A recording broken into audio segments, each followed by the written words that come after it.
एक बार राष्ट्रपति द्रौपदी मुर्मू से किसी ने पूछा, मैडम आप मेकअप क्यों नहीं करती? टीचर सुश्री रानी सोयामोई कॉलेज के छात्रों से बातचीत करती है। उन्होंने कलाई पे घड़ी के अलावा कोई आभूषण नहीं पहना था।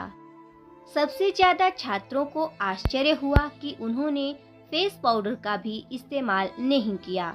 भाषण अंग्रेजी में था। उन्होंने केवल 1 या 2 मिनट ही बोला, लेकिन उनके शब्द दृढ़ संकल्प से भरे थे।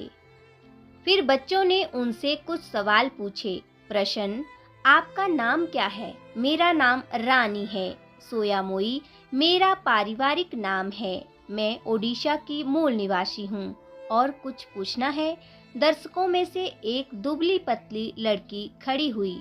पूछो बच्चे, मैडम आप मेकअप क्यों नहीं करती?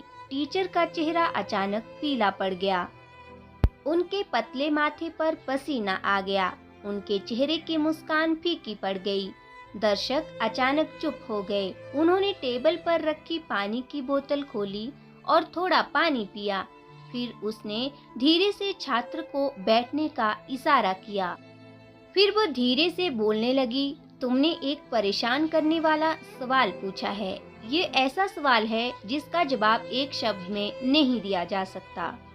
मुझे जवाब में तुम्हें अपनी जीवन की कहानी सुनानी है। मुझे बताओ कि क्या तुम मेरी कहानी के लिए अपने कीमती 10 मिनट निकालने को तैयार हो? मेरा जन्म ओडिशा के एक आदिवासी इलाके में हुआ था। कलेक्टर ने रुककर दर्शकों की ओर देखा। मेरा जन्म कोडरमा जिले के आदिवासी इलाके में एक छोटी सी झोंपड़ी में हुआ था, जो मीका खदानों से भरा हुआ था। मेरे पिता और माता खनिक थे। मेरे 2 बड़े भाई और एक छोटी बहन थी। हम एक छोटी सी झोंपड़ी में रहते थे, जिसमें बारिश होने पर पानी टपकता था। मेरे माता पिता कम वेतन पर खदानों में काम करते थे, क्योंकि उन्हें कोई और काम नहीं मिल पाता था। ये बहुत गंदा काम था। जब मैं 4 साल की थी, तब मेरे पिता, माता और 2 भाई कई बीमारियों के कारण बिस्तर पर पड़े थे। उस समय उन्हें ये भी नहीं पता था कि ये बीमारी खदानों में मौजूद घातक मीका धूल को अंदर लेने से होती है। जब मैं 5 साल की थी, मेरे भाई बीमारी से मर गए। एक छोटी सी आह भरकर कलेक्टर ने बोलना बंद कर दिया और अपने रुमाल से अपनी आंखें पोंछ ली।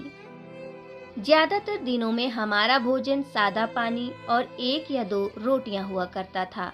मेरे दोनों भाई गंभीर बीमारी और भूख के कारण इस दुनिया से चले गए। मेरे गांव में डॉक्टर तो छोड़िए, स्कूल भी नहीं था।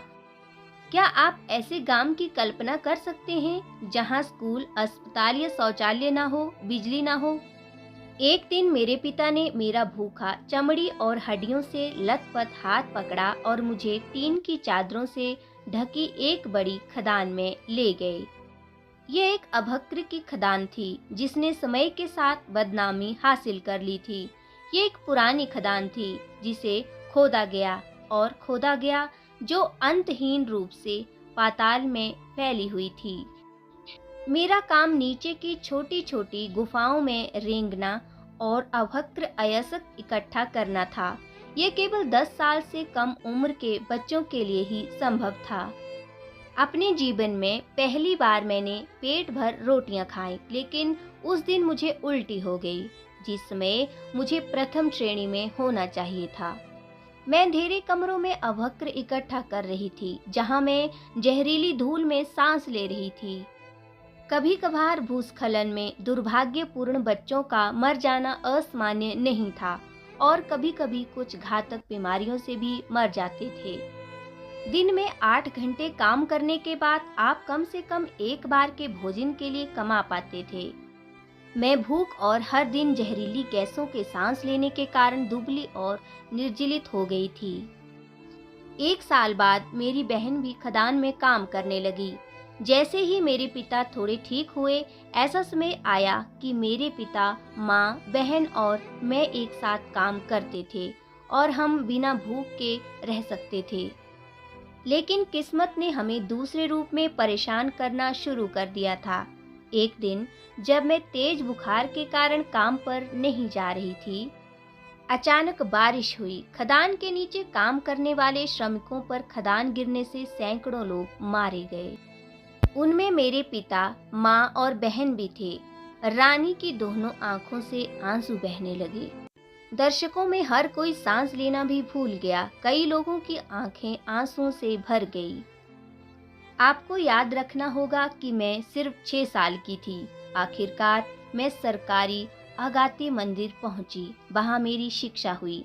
मैंने अपने गांव से ही अपनी पहली अक्षर पद्धति सीखी थी। आखिरकार यहाँ टीचर आपके सामने हैं। आप सोच रहे होंगे कि इसका और इस बात का क्या संबंध है कि मैं मेकअप का इस्तेमाल नहीं करती।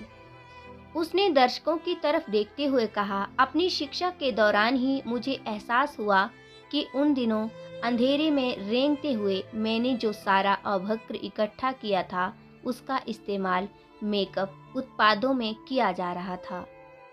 अभक्र पहला प्रकार का मोती जैसा सिलिकेट खनिज है। कई बड़ी कॉस्मेटिक कंपनियों द्वारा पेश किए जाने वाले खनिज मेकअप में आपकी त्वचा के लिए सबसे चमकीला रंग बहुरंगी अभक्र से आता है, जिसे 20,000 छोटे बच्चे अपनी जान जोखिम में डालकर निकालते हैं।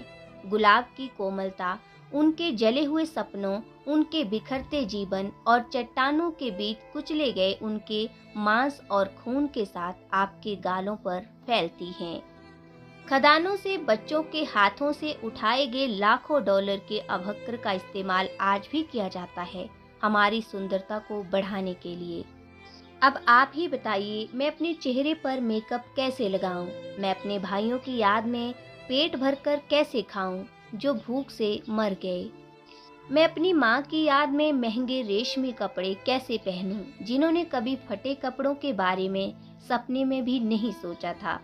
जब रानी चली गई तो पूरा दर्शक अनजाने में ही खड़ा हो गया। उनके होंठों पर हल्की मुस्कान थी, आंखों में आंसू पोंछे बिना उनका सिर ऊंचा था। ओडिशा में अभी भी उच्चतम गुणवत्ता वाला अभक्र खनन किया जाता है। 20,000 से अधिक छोटे बच्चे स्कूल जाने के बिना वहां काम करते हैं। वे मर जाते हैं, कुछ भूस्खलन में और कुछ बीमारी से। कई साल बाद वह महिला भारत गणराज्य की पहली महिला नागरिक बनी। आज वह भारत की राष्ट्रपति हैं। आज पूरा देश उन पर गर्व महसूस करता है।